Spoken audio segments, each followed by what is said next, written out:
Saludos con todos. Comenzamos entonces la clase 2 de la materia análisis experimental de la conducta. El contenido a desarrollar el día de hoy va a ser la ética en la investigación en psicología. Y este contenido les va a servir para que ustedes resuelvan la problemática de qué normas y cuidados debemos tener en cuenta cuando realizamos algún tipo de experimento. Específicamente recordemos que ustedes van a trabajar haciendo un experimento para su trabajo práctico y también puede que varios de ustedes se dediquen a ser investigadores científicos. Entonces, estas recomendaciones les van a acompañar durante un buen tiempo de su vida.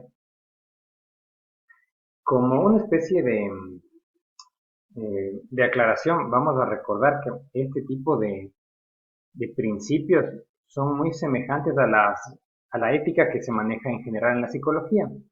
Es decir, o sea, que tiene ciertas variantes o ciertos elementos adicionales, diríamos así. Entonces, tenemos un documento en el cual está explícito ciertos consejos de la ética. Entonces, voy a proceder simplemente a poner ejemplos. El primero, miren, se refiere a la duda metódica. Es decir, que si nosotros recordamos esa diapositiva de Sagan que vimos la clase pasada, en donde mencionaba que un académico debe tener una incredulidad constante y a la vez una apertura constante. Entonces, la primera parte, la de la incredulidad, en términos más sencillos se llama duda metódica. Es decir, que duda metódica se refiere al principio de que debemos dudar de absolutamente todo lo que escuchemos hasta que haya alguna evidencia que confirme o que refute eso. Ejemplo, miren, analicemos, o sea, que alguien va y nos dice la hipótesis de que los fantasmas existen. Si aplicamos entonces duda metódica, quiere decir que debemos dudar de todo. Entonces, dense cuenta que ante esa afirmación de que los fantasmas existen, no hay evidencia ni a favor ni en contra. Por eso entonces, o sea, dudamos de que existan y dudamos también de que no existan. ¿Me van siguiendo? O pónganse, alguien que nos diga la gravedad existe. Entonces dudamos de esa afirmación hasta que encontramos una evidencia, la cual ya ha sido comprobada desde hace varios siglos atrás. Entonces, por eso es que tomamos como válida o como verdadera esa afirmación. Entonces, acá miren, va un punto.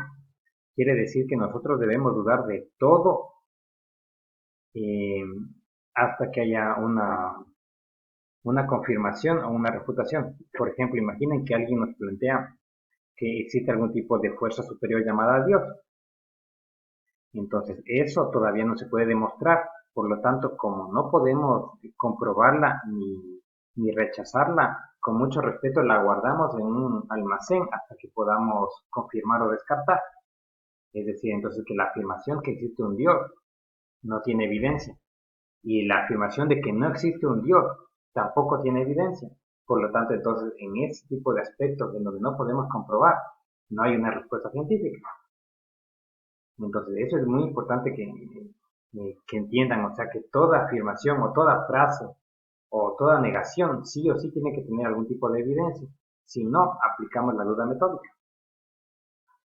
Entonces, en términos más reales podríamos decir, entonces, los conflictos de pareja se traducen o se explican por una falta de comunicación. Si prende la duda metódica me va a decir, no, eso es falso a menos que haya una evidencia.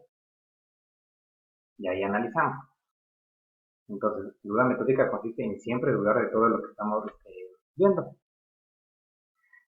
Por otro lado, miren, dice diseño adecuado de los experimentos.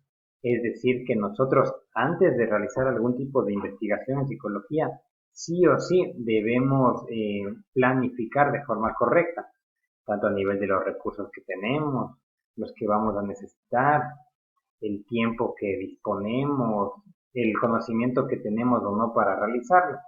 Es decir, que en ciencias de la psicología no podemos improvisar, tipo, por ejemplo, exagero, no es que voy y agarro así un perro y se me ocurre nomás, ¿qué va a pasar si le doy tal cosa? Y de ahí le mido. En investigación psicológica, como nuestro objeto de estudio es muy delicado, debemos tener muchísimo cuidado con la vida de los seres humanos y también con la vida de los animalitos. ven que nuestro objeto de estudio son seres vivientes. El siguiente, miren, dice gestión de medios y datos. En otras palabras, miren, esto quiere decir que debemos tener mucho cuidado con el manejo de los recursos. Por ejemplo, ven que para hacer cierto tipo de mediciones usamos a veces test. Entonces, todos esos test que aplicamos, la recomendación es que por lo menos los guardemos durante 5 años. Sí, es decir, se termina la investigación y por 5 años uno tiene que guardarlo, por más que no se necesite. Otra cosa, miren, se refiere a que nuestros instrumentos deben ser privados, o sea que la información que ustedes aprenden debe tener mucho cuidado si hablan con otra persona, puesto que otro, como no tiene su formación en psicología, puede que sin querer o de forma intencional lo malutilice. Ejemplo, imaginen, o sea, que ustedes aprenden tal, eh, que tal comportamiento de la vestimenta se explica por un conflicto materno. Pongo como ejemplo. Y entonces, esa información es importante que la manejen solo entre ustedes, porque es riesgosa si sale a otras personas. Porque miren, puede que de forma jovial alguien agarre eso y entonces en el grupo de amigos o de amigas va y le suelta eso a alguien que está atravesando algún tipo de situación difícil y eso le desestabiliza. Entonces, solo nosotros tenemos la autoridad moral y la autoridad académica para poder hacer ese tipo de intervenciones. Y eso cuando el paciente nos la pide o cuando estamos en el trabajo. Pero entonces el resto de gente no. Por eso es que debemos tener mucho cuidado de la información que compartimos con los demás. También miren, acá hago un énfasis, porque ven que esta clase es más reflexiva. Algún rato tuvimos un caso de una colega en un país X, en una institución X. Y lo que sucedió es que no se guardó de forma apropiada un instrumento que mide proyección, o sea, un instrumento que evalúa el inconsciente, ¿sabías? Entonces ven que en el inconsciente, entre otras cosas, hay un conjunto de conflictos reprimidos. Y entonces ese instrumento detectó que esa persona tenía a nivel inconsciente un conflicto con su orientación sexual. Y el asunto es que esta colega X en su etapa de pasantía, lo que hizo fue que cuando se estaba organizando el material para seguir con las evaluaciones en psicología, le dejó al alcance de la vista del paciente. Y ven entonces que esta información seguramente se le iba a dar al paciente, pero en un timing, o sea, en una fecha y en un horario y con un método planificado previamente. Entonces, el sacar esta información de golpe generó una reacción eh, ansiosa por parte del paciente y entonces de ese rato se tuvo que modificar la planificación de la terapia para hacer una contención. Entonces, este ejemplo simplemente es anecdótico, pero para darles a que entiendan la idea de que con nuestros conocimientos y nuestros recursos debemos ser muy celosos. O sea, que lo que ustedes aprendan traten de hablar solo entre ustedes. Y sobre todo si están en un ambiente que no tienen su formación, tengan mucho cuidado, porque cada vez se van a ir dando cuenta que la opinión del psicólogo tiene un peso social diferente. Es decir, no es lo mismo que te dé una opinión alguien con mucho respeto que se dedica a otra cosa y en comparación con la opinión que le dé un profesional de la ciencia de la salud. Miren, el cuarto aspecto, dice buen recurso de los recursos económicos. Acá miren, les hablo de frente. Lo que sucede es que en general el recurso económico que se utiliza para financiar investigaciones suele ser menor, suele ser bastante bajo. Pónganse, los países que son ejemplos invierten entre el 1 y el 2% por ahí de la cantidad total de dinero que tienen, o sea, el PIB, el Producto Interno Bruto. Entonces, el tema es que, miren, usualmente hay poco dinero para hacer investigación. Entonces, debemos tener mucho cuidado en tener una transparencia de los gastos, porque miren, imagínense algún rato las sociedades entran en algún tipo de crisis, como bueno, póngase la que estamos viviendo, y no me refiero solo a la provocada por la enfermedad, sino los, los eventos previos que venían pasando en el país hace varios meses. Entonces, dense cuenta que cuando una sociedad o un clan entra en una especie de crisis de recursos, lo que suele hacer es recortar las inversiones en ciertas áreas. Y una de las primeras que se suele recortar, además del arte, suele ser la ciencia. Después entonces suele ir la salud. Entonces dense cuenta que una cosa es que haya un escándalo de corrupción, pónganse en una función que es muy fuerte. Por poner un ejemplo solo didáctico en la función judicial. Y otra cosa muy distinta es que haya un escándalo de corrupción a nivel científico. Porque ven entonces que el uno, como tiene más peso, está más protegido y al otro en cambio se le va a satanizar. Es decir, que pequeñas confusiones a nivel del manejo de los recursos de investigaciones puede generar un escándalo o un estereotipo social que justifique el hecho de quitar recursos para la ciencia.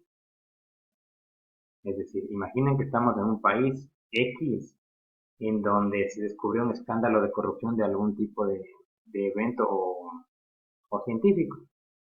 Entonces, miren, puede ser utilizado ese tipo de argumento para justificar el hecho de que es buena idea entonces que cierren los institutos de investigación científica o que se cierre el apoyo que se le da a la ciencia. Eso suele pasar, por eso es que debemos tener mucho cuidado con este tipo de aspectos. No solo me refiero a actuar con honestidad, eso ya doy por sentado, sino que estamos hablando de que debemos ser, a más de honestos, debemos ser muy suspicaces o muy paranoicos. Exagero. Es decir, que no debemos tratar de dejar ningún tipo de aspecto que sea dudoso, porque por más que estemos actuando de forma correcta, si dejamos algún tipo de manejo que pareciera dudoso o que no está claro, eso puede que les haga daño a ustedes, es decir, a su nombre, al proyecto que estén realizando, pero más importante, con mucho respeto que todo eso, es que puede que le estén haciendo un daño a la ciencia.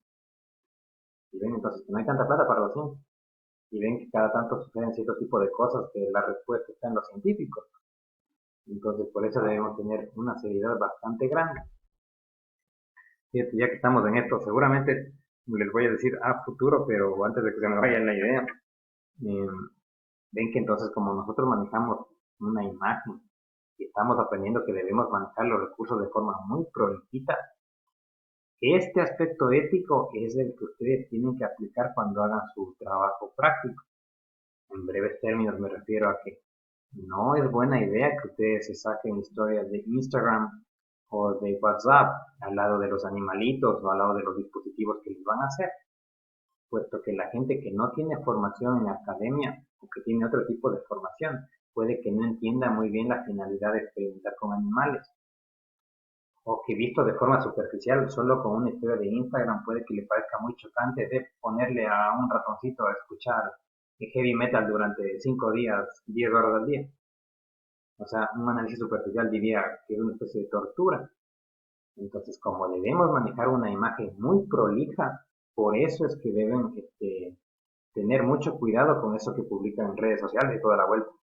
Ven que es su espacio, sus redes, es su territorio, pero durante este semestre ustedes están disfrazando o están poniéndose el traje de científicos. Entonces nosotros tenemos una forma diferente de comportamiento. Ven entonces que su profesor y su ayudante de cátedra no van a estar revisándoles a ustedes ese tipo de cosas. Por eso es que entonces esta recomendación de lo de las redes sociales es importante que ustedes mismos se autorregulen.